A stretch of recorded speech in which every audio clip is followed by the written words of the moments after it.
Pag-usapan natin mga buddy, itong the big one. Yan, maraming balita na tungkol dito, no? Pero hindi natin alam kung kailan ba talaga tatama itong sinasabing the big one. Kasi ito yung ginawa, no? Ito yung sinabi ng ating mga eksperto.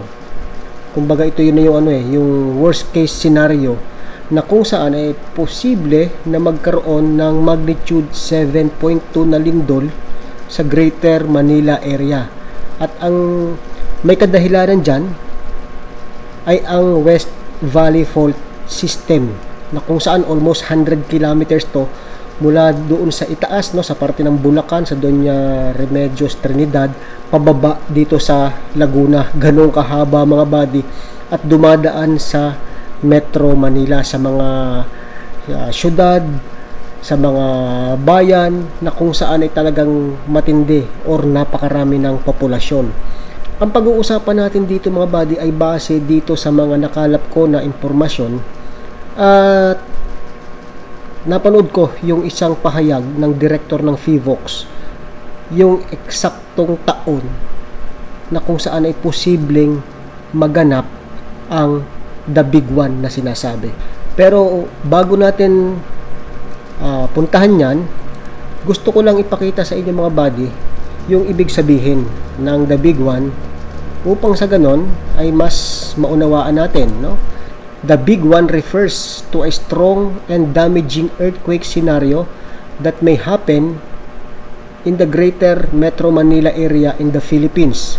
A magnitude 7.2 earthquake on the West Valley Fault, also known as the big one, could result in estimated 48,000 fatalities and $48 billion in economic losses.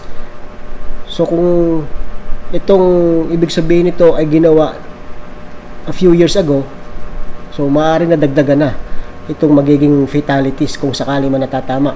Kaya nga yung ating mga ahensya ng gobyerno ay palagi nagpapakonduct ng earthquake drill dahil sa paghahanda dito.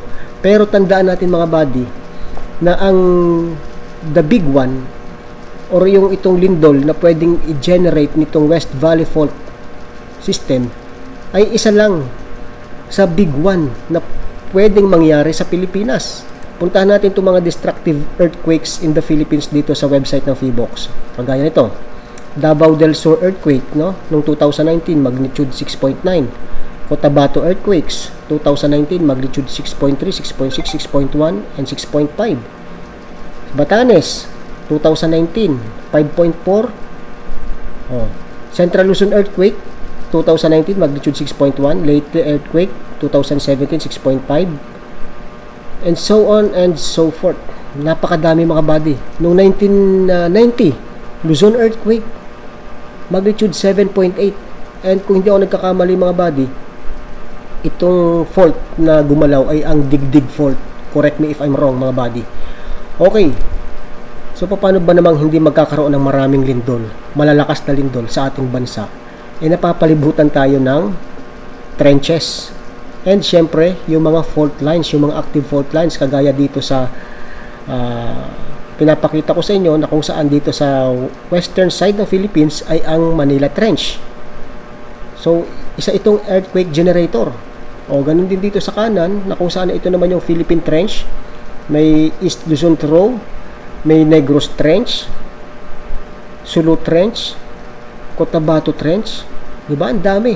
At bat-bat ng mga fault lines ang buong Pilipinas. Alam niyo, pinakaswerteng lugar lang ng mga buddy dito sa Pilipinas na walang fault line, itong Palawan. Tingnan ninyo.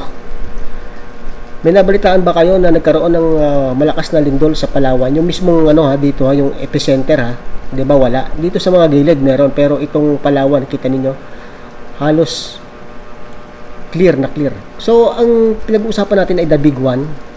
Kagaya nga na sinabi ko sa inyo, maraming mga trenches, mga fault lines ang pwedeng mag-generate ng ganong kalakas na lindol. Hindi lamang itong West Valley Fault System na ito na itinuturo natin. So, duwa ko tayo sa Hazard Hunter PH na kung saan ipapakita ko sa inyo yung mga fault lines. Ayan, kagaya ng pinakita ko kanina, yung mga image na yan, yung mga kulay pula na yan, yan ay mga fault lines. At noong 1990 earthquake, kung hindi ako nagkakamali, ay ang naging cause nito ay yung paggalaw nitong digdig fault. So hindi natin ma-pinpoint dito kung nasaan yung digdig fault mga buddy, pero somewhere here, no, yung digdig fault. So dumako tayo ngayon dito sa West Valley Fault System na almost 100 kilometers ang ano niya, ang kanyang haba. So from Doña Remedios Trinidad all the way sa Rizal and ito mga lugar, Makati, Antipolo, Marikina, Taguig, Parañaque, Muntinlupa, and dito nagtapos sa parte na ito ng Laguna. Ganun kahaba mga buddy yan. So yan yung West Valley Fault System na tinatawag. At marami tayong mga video na ginawa tungkol dito. Ayan, meron tayong playlist yan mga buddy, no, sa ating YouTube channel na Iman Supremo, na kung saan ay inisa-isa natin yung mga dinadaan ng lugar kagaya nito sa Marikina, saan banda dumaan.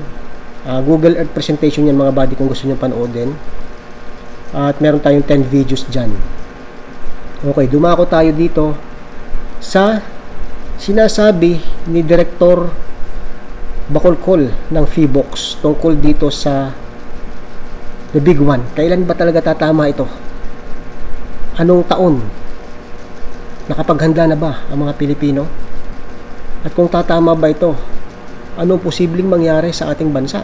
The term Big One was originally coined for the worst case scenario that might be generated by the West Valley Fault, magnitude 7.2.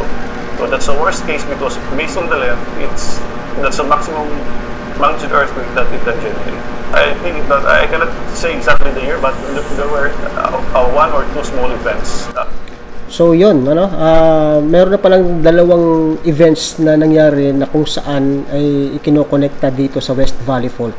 So yung magnitude, di ba, pag minsan nakakabasa tayo magnitude 7.2, intensity 3. So yung magnitude, yung mismong lakas nung lindol, yung power na generate niya. Yung intensity, habang lumalayo ka doon sa mismong area kung saan nangyari yung lindol, bumababa yung intensity. Pakinggan nyo yung sinabi ni Director Teresito Bacolcol ng PHIVOLCS kung kailan posibleng tumama itong The Big One. The recurrence interval is between 400 to 600 years. And the last time it moved was in 1658. So 1658, that's plus 400, which is the lower limit, that's 2058. So again, it could be in 2058 or it could be plus 600 years, plus 200 years more. There are uncertainties. Okay, may error yan, plus or minus probably several decades, and so that's the reason why we're saying that it may happen before 2058, or it could happen 2058, or it could happen on the upper limit, which is the 600 years. Okay, so sinasabi dito ni Director, no, 1658 nung nagkaroon ng The Big One event dito sa West Valley Fault, yung gumalaw yung lupa.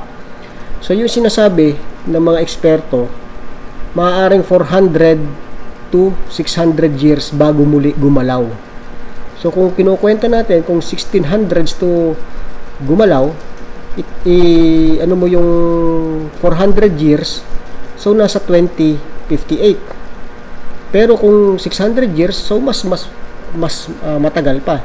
Eh what if kung 400 years nga, no, bago gumalaw itong West Valley Fault na to? So 2058, yun ang pinapaliwanag ni Director Bacolcol. Pero hindi naman masasabi natin yung eksaktong taon. Maaring mas mapaaga sa 2058 or mas tumaas pa sa 2058.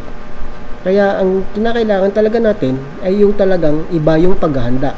At syempre, yung mga alam natin na mga lugar na dinadaanan na ng mga fault lines na to, or yung parte ng West Valley Fault System, dapat iniiwasan ng pagtayuan ng mga bahay. Kasi sa ngayon, sa dami ng mga bahay na naitayo dyan sa Metro Manila, sa mga lugar, karating lugar, yung iba ay mismong nasa itaas ng West Valley Fault na to.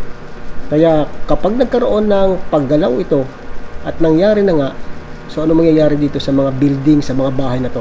Diba? Ang daming buhay ang masasalanta. Kaya ganoon na lamang ang paghahanda ng ating gobyerno, ng ating mga ahensya, na kung sakali man tumama ito, ay alam ng mga tao ang dapat gawin.